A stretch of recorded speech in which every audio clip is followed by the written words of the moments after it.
I'm going to reach out to people and have you introduce yourself, your role, and what organization you represent. So with that being said, I see Chris McNamara. Hi, this is Chris McNamara, and I'm with Beacon Group. I'm Vice President of Rehab Services. Thank you, Chris. Glad to have you. And then I see Shaylin Turney. Hello, it's Shaylin. I'm the Executive Director for Project Amore. Thank you, Shaylin.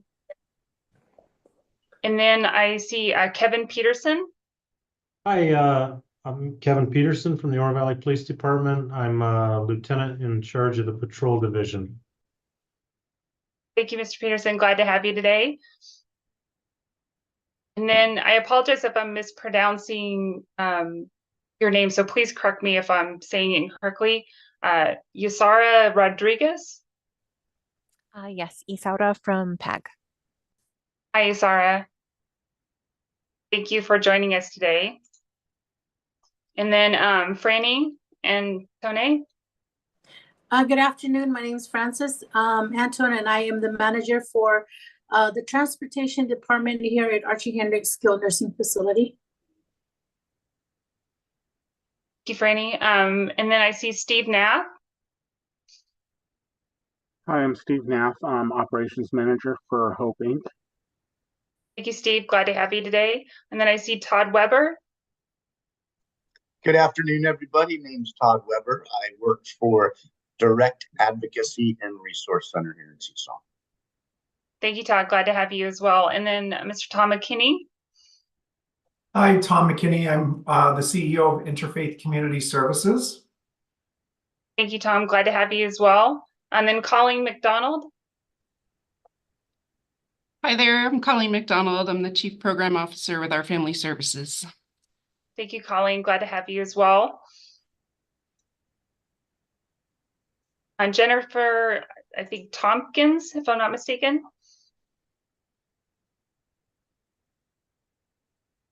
Yes, I'm Jennifer Tompkins with Tucson Refugee Ministry. Hi, Jennifer. Thank you for joining us today. And then I see Lisa Reams from PCOA. Yes, good afternoon. Lisa Reams, the Vice President for Programs and Services at Pima Council on Aging. Thank you, Lisa. Glad to have you as well. See, I'm trying to make sure I don't miss anyone. Colleen McDonald.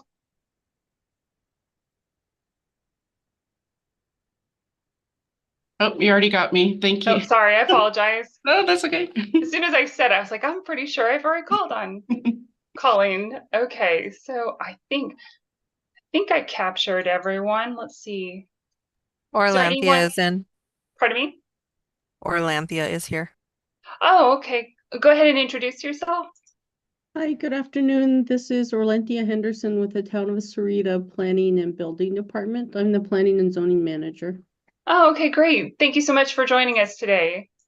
Is there anyone else that's on the call that for whatever reason I might be not seeing on the call that I should? Okay, it looks like we have concluded introductions. If anyone else joined us mid-call, I'll just ask for some grace in taking a moment of pause to make sure they get an opportunity to introduce themselves. All right, so we're going to go on and move into the next item on the agenda, which is for in-kind reporting. And so just a reminder for in-kind reporting, our regional planning efforts are enhanced by recording the time donated by attendees, volunteers, and participants. And so PAG collects that data on the time dedicated to those meetings and activities to apply for use as matching funds for grants and federal dollars. So if you are paid with federal dollars, please let us know now. This way we don't account for your time in our in-kind reporting. And so with that being said, time spent in preparation for this meeting will be estimated by PAG staff who are knowledgeable of the agenda and the meeting materials. And of course, at the conclusion of this meeting, the sessional report will automatically calculate your time spent in this particular meeting. And so time spent working on PAG or RTA initiatives, programs, and special projects may also be eligible for consideration for matching funds. So is there anyone that is paid through federal dollars? Please let us know now so we can account for that.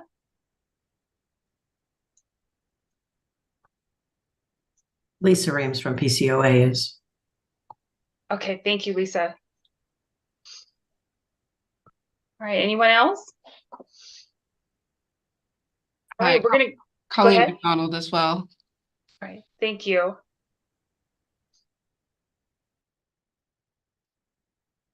And anyone else?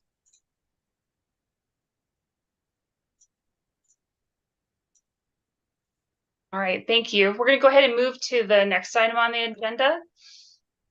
So for item number 3 on the agenda is the overview of our core objectives. So in trying to understand why we're assembling today, I think it's important to take some time to make sure everyone's on the same page with that. So as a subcommittee member, you've been extended this particular opportunity so that we can better understand basically 5 different service categories. And those service categories are aging in adults, children and youth and families, and developmental disabilities, quality of life, which is pertinent to housing, hunger, and anti-poverty issues, and then of course, employment and rehabilitation services. And so as the agenda allows, we're going to go over things known as the fact sheet and of course the funding and service intents for state fiscal year 2025. And within that, there's going to be some general guidelines that we're going to follow for using that template, but also as we begin to understand the funding and service intents. But some of the guidance that's pertinent to the committee, I want to make sure that we go over. And those pieces are that as we have discussions about the funding and service intents, any input that's provided should focus on regional needs. As we move through the process, we're going to be talking about potential changes in funding, and those should be pertinent to the category and, of course, the respective service intent. And then, of course, everything is rooted in regional outcomes and the effectiveness of SSBG funding. And so those are kind of the general frameworks that we're going to be operating within. And the goal is to make recommendations around the state fiscal year 2025 funding and service intents for the social services block grant. So with that being said, we're going to go ahead and move to item number 4 on the agenda, which is with regard to our request for local area expert presentations. And so as a subcommittee member, this is a great opportunity for you to provide input regarding these particular funding and service intents. It allows for a broader representation from the community to get that particular input, but also gives you the opportunity to provide a presentation based on one of the 5 different program areas. And so we reach out to people and ask for them to be a local area expert and provide a presentation. And that presentation is going to be pertinent to specific elements that are relative to a particular funding intent. And of course, you would pick that particular funding intent relative to your area of expertise. And again, those 5 broad service areas are typically rooted in aging in adults, children, youth, and families, and developmental disabilities, quality of life issues such as housing, hunger, and anti-poverty, and then of course, employment and rehabilitation services. So I'm going to circle back on this and ask for people to volunteer if they'd like to actually make a presentation relative to the funding and service intents.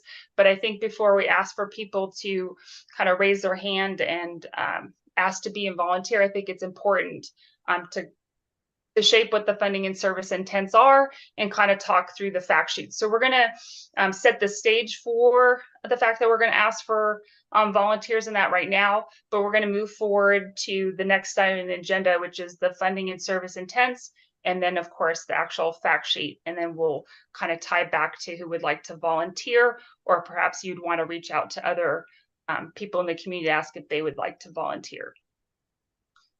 All right, so for the review of state fiscal year 2025 social services block grant, or SSBG, we're going to look at the funding and service intents. And so I'm going to ask our IT people to bring up on the screen those funding and service intents so we can kind of talk through them and everyone can have a great familiarity of what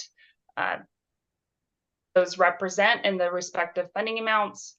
So I'm going to give them a moment to put that up on the screen for me. All right, thank you.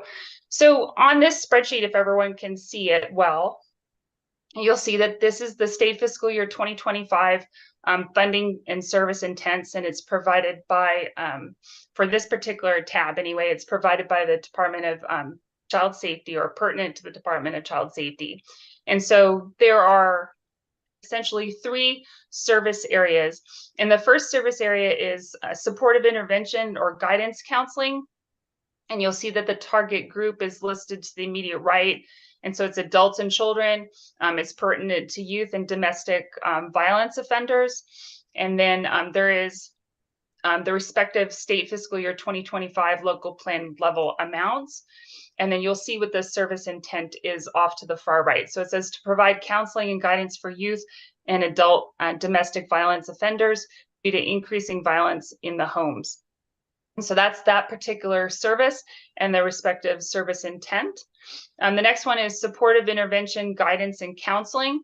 And you'll see that the target group is for low-income children and families who are otherwise ineligible for state services. And you'll see the state fiscal year 2025 local plan level amount listed. And then the service intent is to assist low-income children and families who are otherwise ineligible for state services to access available resources, services, and benefit programs effectively, include counseling for problem pregnancies. And so for those 2, you see the respective state fiscal year 2025 local plan level amounts of $34,601.84, and then followed by $182,426.70. And the last one is early intervention, behavioral therapeutic activities, with a local plan level for state fiscal year 2025 amount of $69,002.75. And the service intent for this particular service is to minimize the impact of the delays and problem behaviors by children with special needs, behavioral problems, by providing learning assessment and support skills in child care professionals in child care facilities, behavioral therapeutic activities, including intervention and assistance to families, and child care or preschool staff would be provided. So those are the 3 different services pertinent to the Department of Child Safety and the respective local plan level amounts for state fiscal year 2025, and a brief description of the service intents. And that is, again, for the Department of Child Safety. So we would be looking for local area experts who would want to give a presentation pertinent to this particular service area. And when we focus on the fact sheets, you'll get better context for what we're looking for pertinent to this particular service area. So we're going to move to the next service area on this particular spreadsheet in the next tab. And this is for the Division of Aging and Adult Services. And so you'll see that there's quite a few services under this particular category. And I don't know if it's possible to make the screen just a little bit larger, since there's so many categories here, to make it a little bit easier for people to see. I'm going to ask my team to support me on that, see if we can make it just a little bit larger. Great. Thank you. Hopefully it's a little bit better. All right, so for this particular area, you'll see that these services are pertinent to home care for elderly adults.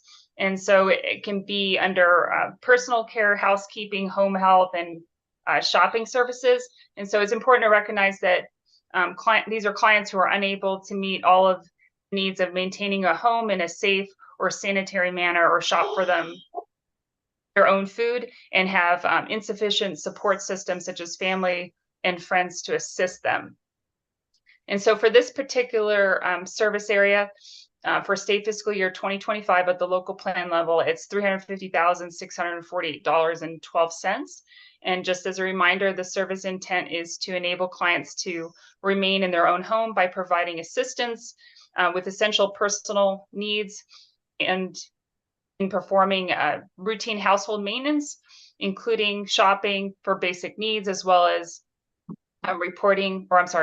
regarding changes in client status. So the next are almost like subcategories, if you will, conceptually to the larger service area listed above. And so we have case management, and case management has a state fiscal year local plan level of $348,021.66. And so this is to enable clients to remain in the least restrictive setting possible by providing care coordination, including assessment of needs, linkage to services and benefit programs, effective utilization of available resources, advocacy, and continued monitoring. And that is under the category of case management with regard to a particular service. The next is for home delivered meals. And for state fiscal year 2025, the local plan level amount is $80,725.39. And this is to achieve or maintain adequate nutrition by delivering nutritious meals to the client's residence. Followed by emergency shelter with a local plan level amount for state fiscal year 2025 of $53,127.76. And this is to provide immediate short-term shelter to persons who are without shelter or,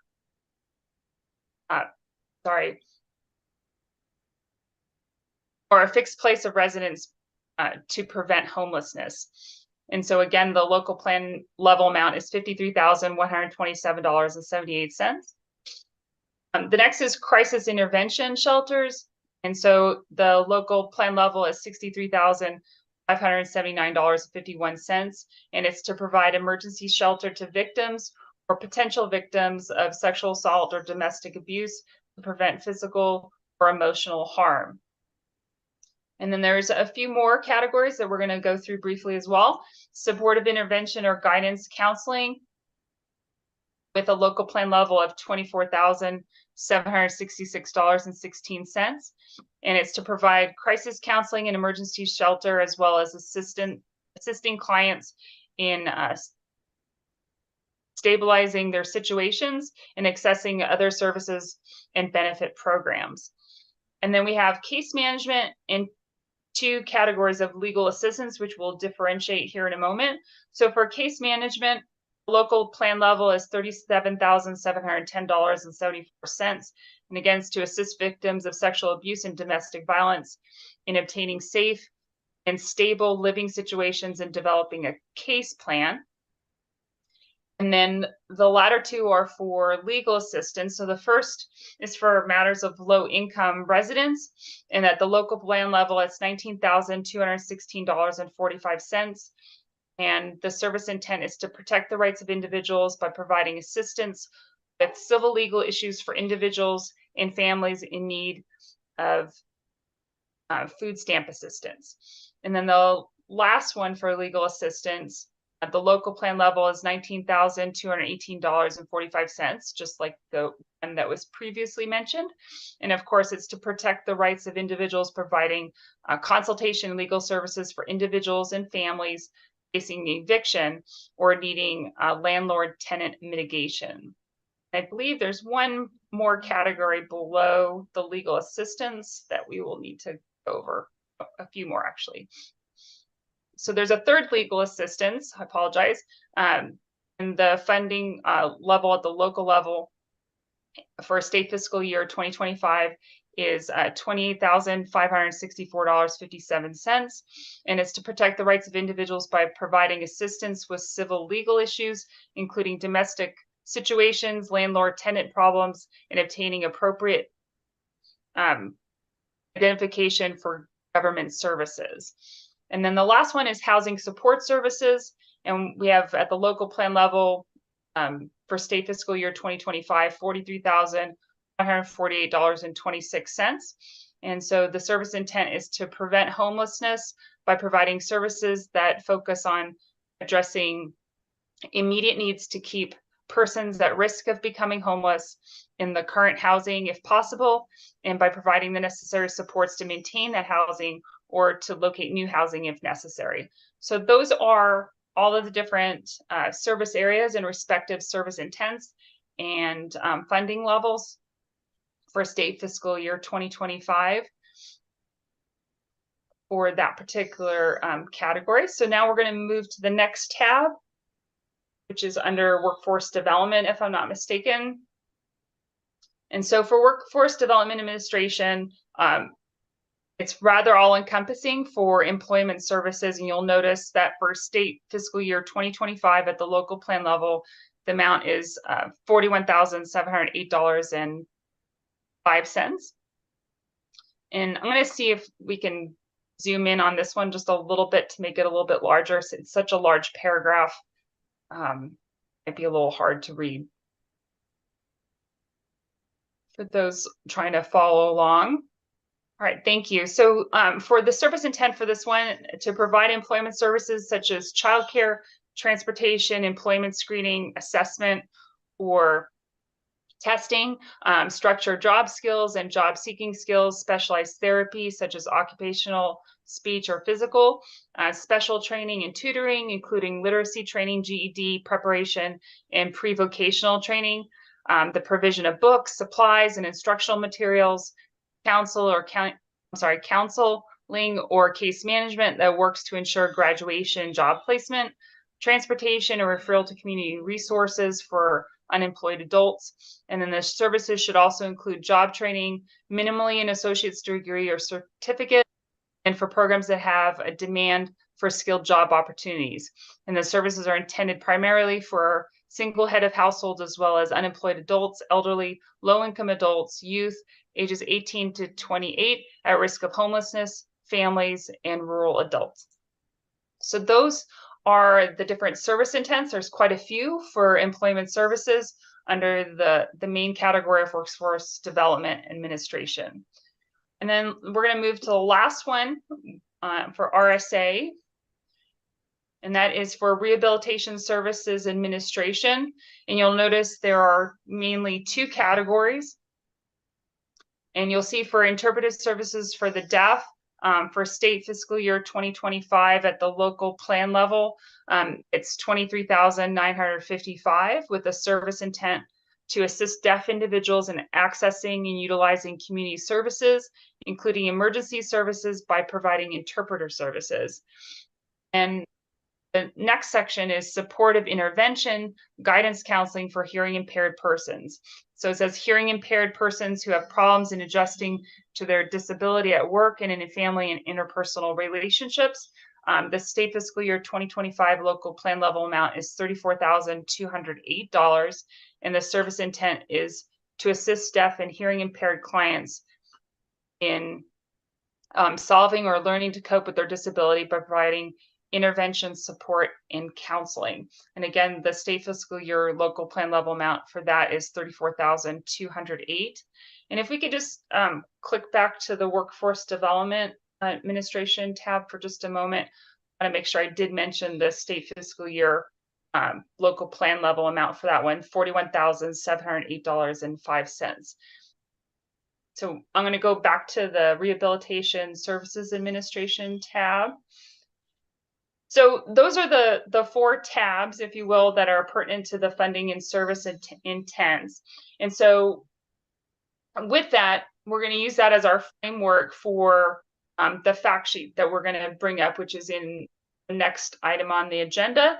And for this, we might go back and forth between the different tabs to help offer a little bit of context, but we'll start with the fact sheet. And if it makes sense to go back to this particular funding and service intents, we will do that. So if we could go ahead and pull up one of the fact sheet templates, they're all relatively the same structure, just the title changes. So we are on agenda item number 6, review a fact sheet template. And I'm going to ask my team to pull up one of the fact sheets. So this is an example of the fact sheets that you would have an opportunity to fill out and submit, regardless of whether or not you're doing a presentation. But when we circle back to who would like to volunteer to do a presentation, it will be important that you have a solid understanding of the fact sheets, because everything in your presentation will be pertinent to what's on the fact sheet. So here's an example of what the fact sheet looks like for Workforce Development Administration. So when we covered Workforce Development Administration, you might remember that it characterize what the different services and service intents were and the respective funding levels. So for example purposes on this one, you'll see that this particular regional needs fact sheet is going to be used to be in alignment with the associated service intents for this particular category, which is Workforce Development Administration. And we have a kind of a reminder that the service intents are to include, but are not limited to, the paragraph that's listed there with regard to employment services, such as childcare, transportation, et cetera, much like we just visited a moment ago. So with this fact sheet, the goal is to communicate regional needs in a variety of areas. So the first is actually the regional needs overview.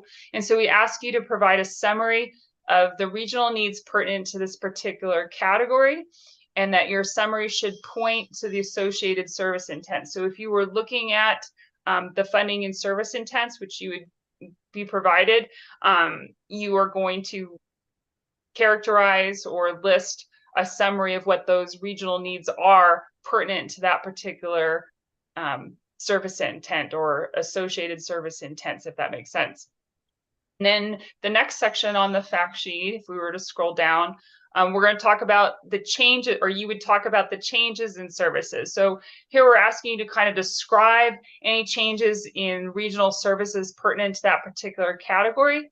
And so those changes in services should point to the associated service intent and should be connected to services eligible for SSBG funding. So we want to make sure the scope is confined and rooted in the specific service intents, and that it should be well connected to the services that are eligible for SSBG funding, just so that we make sure we don't have scope creep, which would kind of muddle our opportunity to have accurate data or accurate information as we move forward with making recommendations for this particular block grant.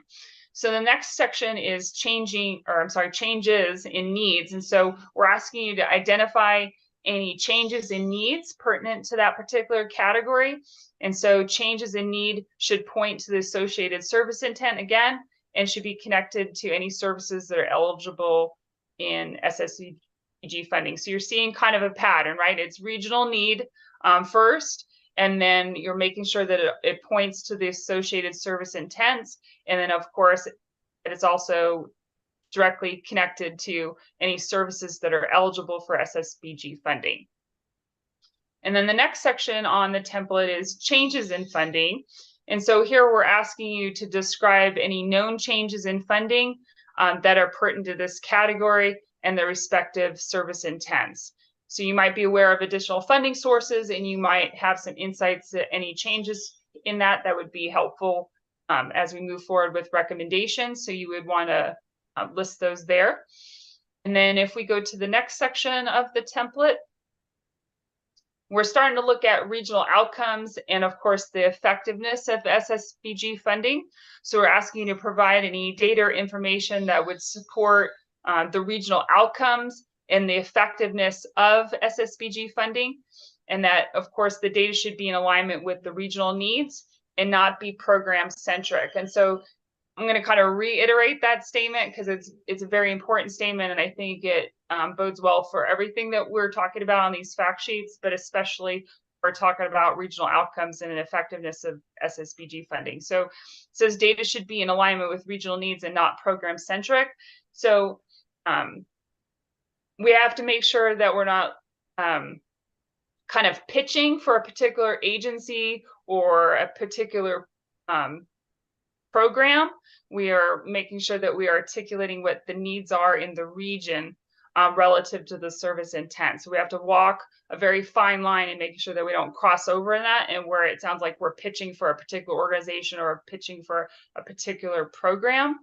So we need to make sure that any data or information that's shared is definitely rooted in a regional need and not program centric. So just be careful to be cognizant of that.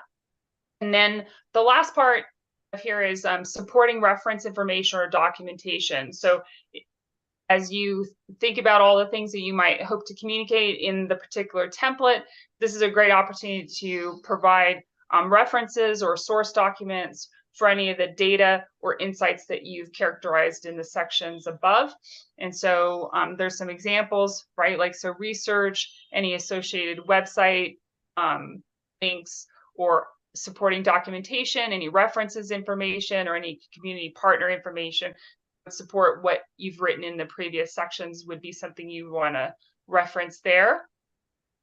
And then the last section says additional insights or concerns. So if we scroll down to that particular section, we're just asking you to briefly state any additional insights or concerns that are pertinent to that particular category, and then making sure that any connections that you are articulating there are connected only to the service intents associated with that category, nothing beyond that. And then, of course, that it's for any programs that are eligible for SSBG funding. We want to make sure we're not having scope creep on that as well.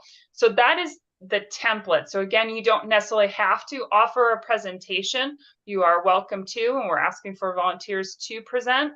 But regardless, if you just submit the fact sheet pertinent to a particular funding and service intent, or do a presentation, these would be the elements that we would be looking for you to communicate. So just as a quick recap, we'll go up towards the top, and we're just going to start with like big picture view, right? So the big picture view is a regional needs overview, and you're going to share a summary of the regional needs, and then we're going to kind of drill down a little bit further on that and articulate changes in services, changes in need, and then changes in funding. And then just again, a reminder that it's not program centric. It's a heavy focus on regional need only. And then the latter part, of course, is the regional outcomes and the effectiveness of SSBG funding, right? What happens as a result of that funding? And then, of course, supporting documentation or any reference information that would support what you listed. And then, of course, any additional insights or concerns that would be helpful to all subcommittee members when we move forward with the process for making recommendations. So that is the fact sheet that's used for this particular category. And I'm going to ask my team just to pull up one of the other fact sheets. And what I would just want you to see is that they're exactly the same in format. The only thing that changes is just pointing to a very different service category. So once that gets pulled up, I'll show you what I mean there. If we could go up to the top just so they could see the difference between the two. So this one's the Workforce Development Administration, which is the one we covered.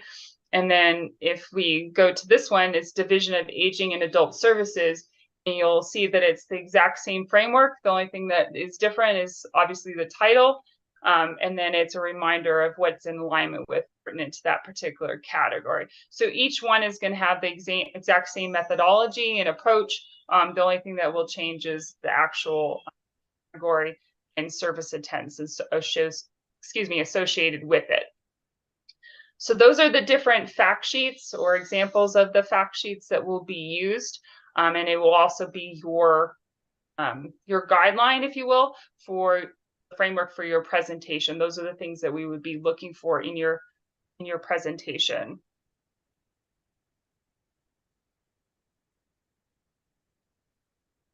So just as a quick reminder on some of the criteria for changes in services. So conceptually, you could think about the scope of services.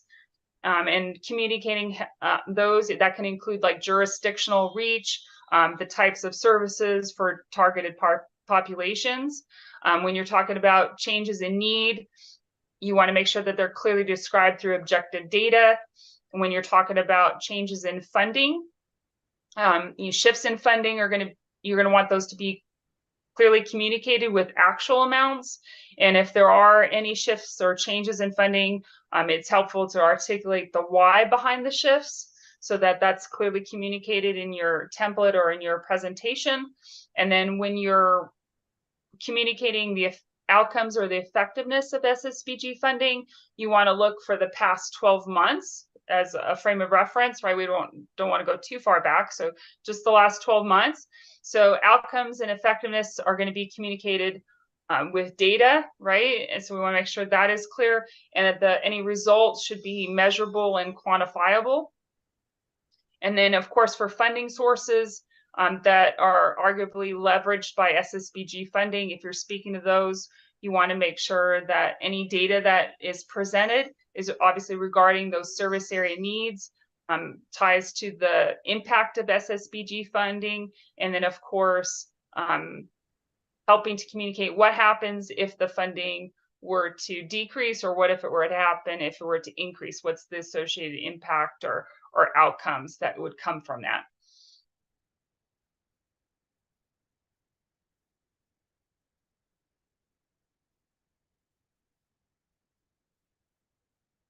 And then just one other reminder, so this subcommittee does not review any applications or reports or have any input into the state process once the plan is approved.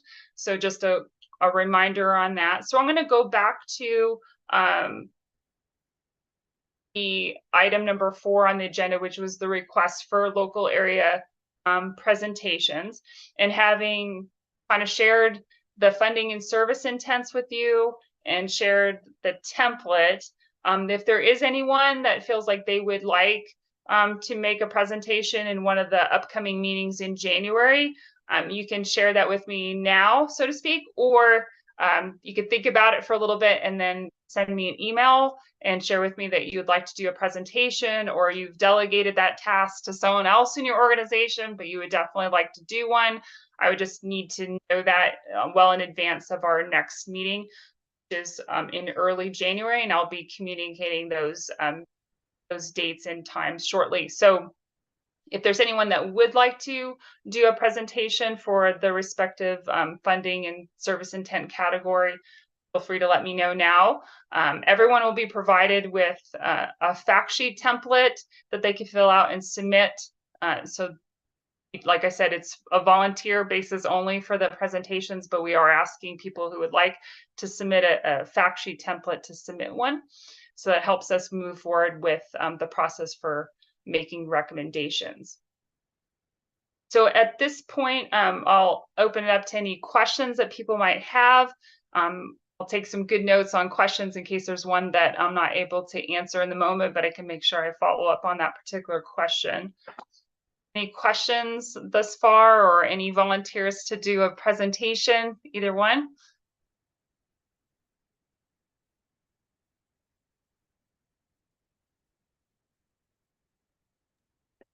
Hi, Jane. This is Chris from Beacon Group. Hi, Chris. Hi, and so I just to be clear, who would we be giving the presentations to? It would be this committee, the group of people that you see here today. Okay. Or anyone else that might not be present today, but it will be joining us in the January meetings. So this meeting is essentially like an introductory. It allows people to understand what the process looks like, what we're asking for, what the rules of engagement are. And then when we convene in January, we will actually start doing the presentations and moving forward with other elements that are pertinent to the process. Okay, and then as far as like how, outcomes and so on, is there data available to kind of see how things have gone in the past with these various funding categories? Can you repeat the question one more time? I want to make sure I'm understanding you correctly. I feel like I understood what you were asking, but I just want to be confident. Sure. So, and I'm probably not asking it very eloquently, but we with the we want to be able to show that the funding is creating outcomes, or the goal is for outcomes.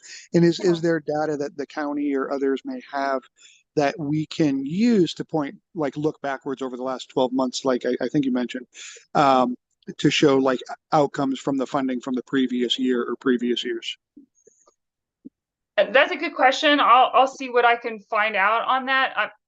That's something I can't personally speak to, but I'm willing to see what I can find out. Usually when we're referencing 12 months and we're asking for local area experts to speak to that, it would be like, for example, you know, if you work with people with developmental disabilities and, you know, with regard to a specific service intent, without that funding, X, Y, and Z wouldn't have been able to be possible, or with this funding, this is possible, right? You have that kind of a lens given what you do. If you're looking back 12 months and you can say, we have data that says the need is this in the region pertinent to this particular service category.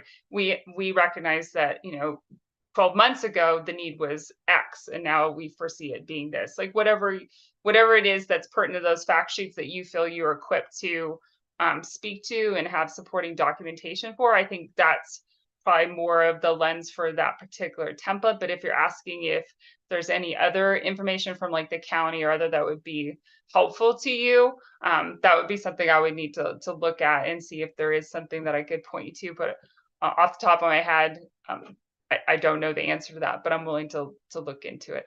Well, I think I understand better kind of Okay. as you describe that. So no, that I understand that better. Thank you. Thank you. Yeah, you're welcome. All right. Any other questions?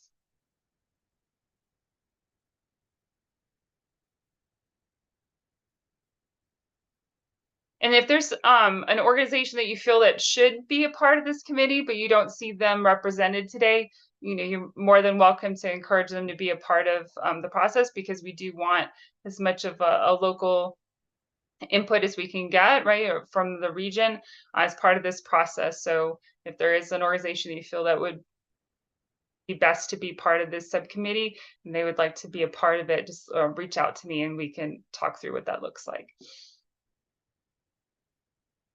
Any other questions?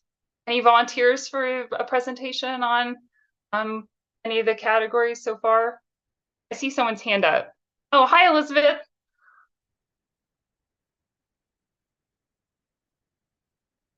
I think, Elizabeth, you're still muted.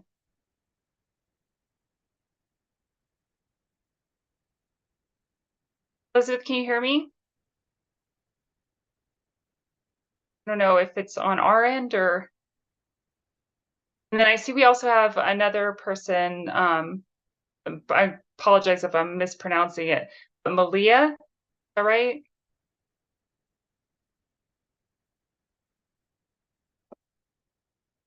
Malia, can you hear me? I'm not Yes, sure I if they... can. Oh, okay, great. I was getting nervous. I was like, oh no. No, that's okay. Yeah, I'm sorry. I apologize. I didn't get a chance to allow you to introduce yourself earlier. So I wanted to make sure that you and Elizabeth have an opportunity to do that. So, Leah, would you like to introduce yourself? Sure. I'm Malia Chavez, and I'm with the Community Food Bank of Southern Arizona. So thank you for inviting us. Hi, you're welcome. Thank you for being here. And then I thought I saw Elizabeth from the United Way. Elizabeth, can you hear me?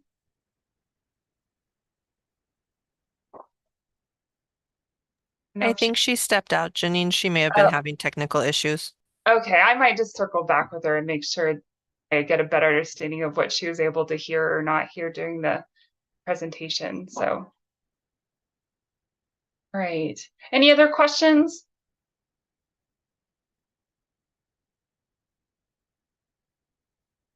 All right. I don't see anyone else's hands up for a question. I'm hoping I'm not overlooking someone, because that would be awful if I'm overlooking someone. Okay.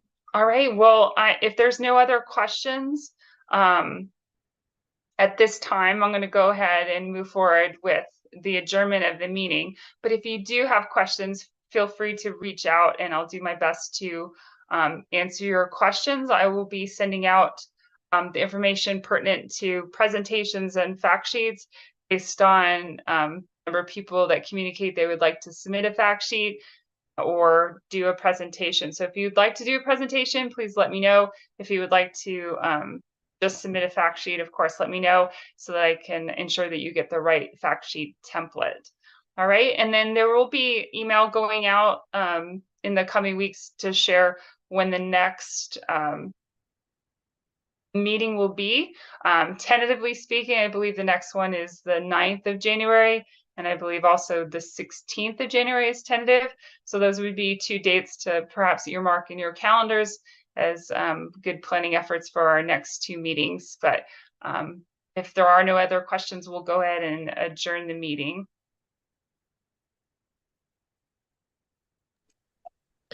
Thanks, Janine. Thank you.